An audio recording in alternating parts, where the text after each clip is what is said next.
Welcome back to my channel, and if you're new, welcome. In this video, you'll see me cut off all the hair that I grew in during quarantine. It had been about 5 months since my last visit to the hair salon at the time of filming this video.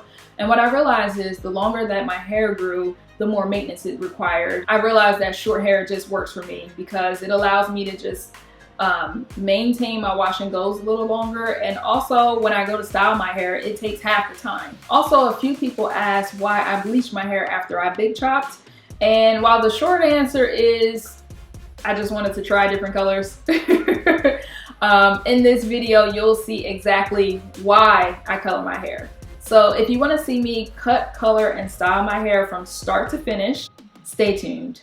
I'm starting off with freshly cleansed damp hair. I left my hair damp so that it's easier to comb, and I'm detangling my hair so that I'm stretching my coils as much as possible, making it easier for my clippers to cut my hair evenly.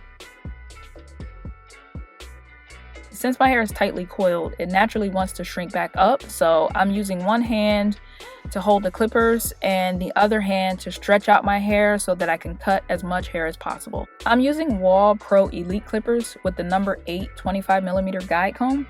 The guide combs will prevent me from cutting off too much hair since they're designed to only cut the maximum amount of hair based upon whatever guide comb I choose. Since this is the first time I'm cutting my hair on my own, I started with the largest guide comb, and I'll be gradually working my way down to the smallest guide comb until I get to my desired length. I'm laying the clippers flat onto my head and clipping with the grain or in the direction that my hair grows. Basically, I'm just cutting my hair in the same direction that I would comb my hair or brush my hair. This is the best way to ensure that I'm not cutting off too much hair. Okay, so don't be alarmed. Your eyes are not deceiving you. Yes, you see gray hair.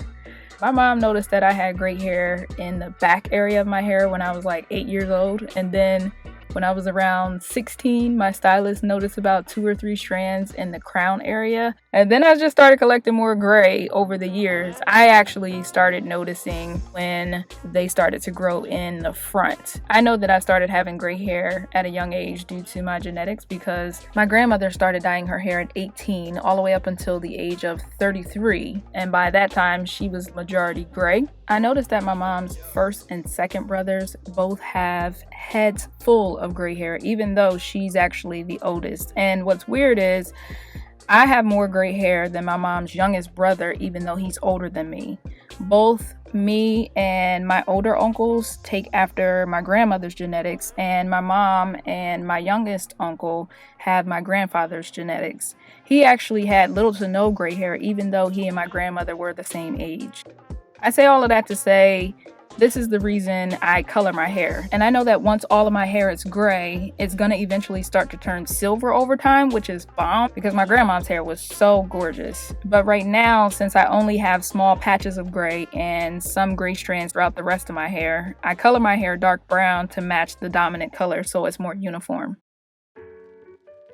In this video, I started with the number 8 guide comb and ended with the number 6 19mm guide comb.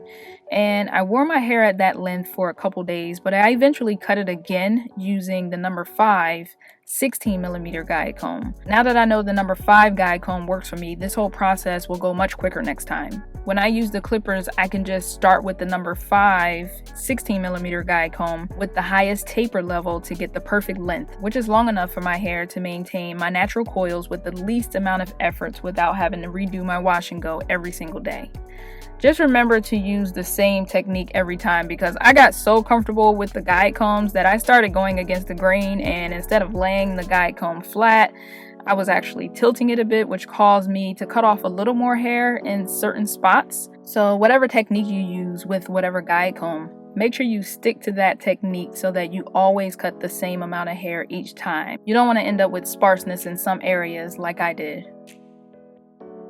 If you try clipping your hair at home and you feel like it's something that you would continue to do going forward, I would recommend finding clippers that are cordless and more lightweight, because this whole process looks much easier than what it is. The clippers ended up getting pretty hot and feeling kind of heavy over time. So I would definitely recommend to get a better pair of clippers. I like these clippers, but I would definitely recommend getting a pair that are much lighter and easier to use.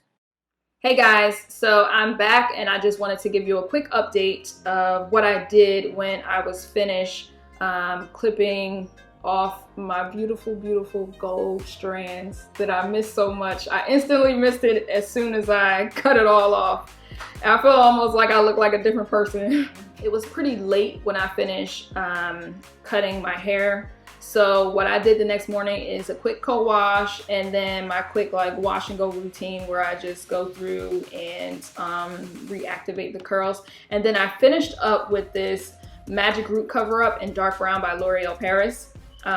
It's a temporary gray concealer spray. This was my go-to when my hair was longer because when it was longer and I would blow it out and the hair was stretched, the gray strands didn't gather like they do now.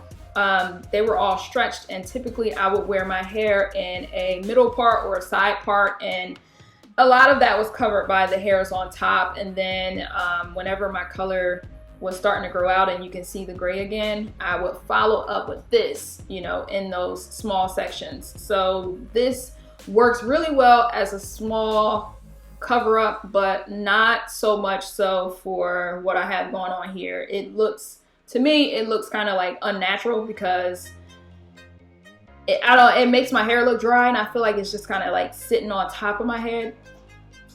So I'm gonna be washing this out, and then I'm gonna follow up by actually coloring my hair, because I feel like that's when your natural sheen, you know, of your strands could really shine through, when the color is actually a part of your hair instead of just like sitting on top. So I'm gonna be using Clairol Natural Instincts in the color number 4, dark brown. So I'll go rinse this out and I'll come back and show you how I do my color. I'm starting off by pouring the color enhancing cream into the color activator bottle, and then I'm going to just shake the bottle until it's fully blended. I am applying the color to dry, clean hair from my roots to the ends, all throughout my entire head. I started with the area that I felt had the most gray, and then I'm just going to work the product throughout the rest of my hair. I've used this color twice so far, and I really like how easy it is to use. Although I like lighter colors, this color really worked well for me as a beginner. Maybe I'll eventually try other colors, but I thought it was best to stick with the color that's closest to my natural hair, since this is my first time coloring my hair on my own. I usually prefer going to the salon for chemical services, but since we're still social distancing, this is ultimately going to be my routine going forward. I'm working as quickly as possible to apply the product throughout my entire head, and once complete, I'm following up the application by combing through the product so that the product is equally distributed throughout my entire head. Then I'm going to let the product sit for 20 minutes.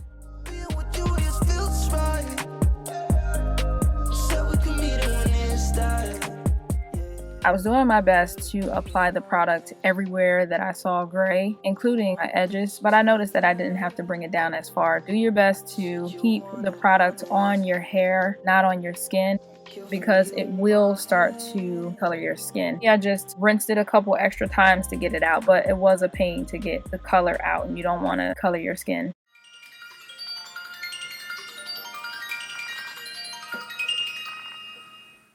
Sorry guys, I was getting ready for work, so I was also eating breakfast. I apologize in advance for chewing on camera. I was actually in a rush, but I wanted to make sure that I showed you the finished look after I rinsed out the color. So after I allowed the color to process for 20 minutes, I rinsed all the product out until the water ran clear. Then I followed up with Clairol's Brilliant Shine Conditioner, which is the third and final step to Clairol's Natural Instincts color process.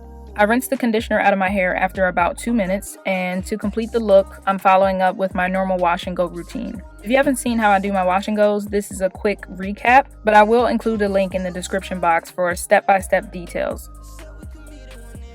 As I mentioned earlier in the video, and I cannot stress this enough, do not tilt the guide comb or go against the grain when you're using the clipper, or you'll end up with the sparseness that I ended up with on the right side and in some areas of my hair. If you watch my wash and go video, you'll see what I do as a remedy for the sparseness. But again, I can't stress enough, just make sure you go over your hair nice and even so that you don't end up with sparseness.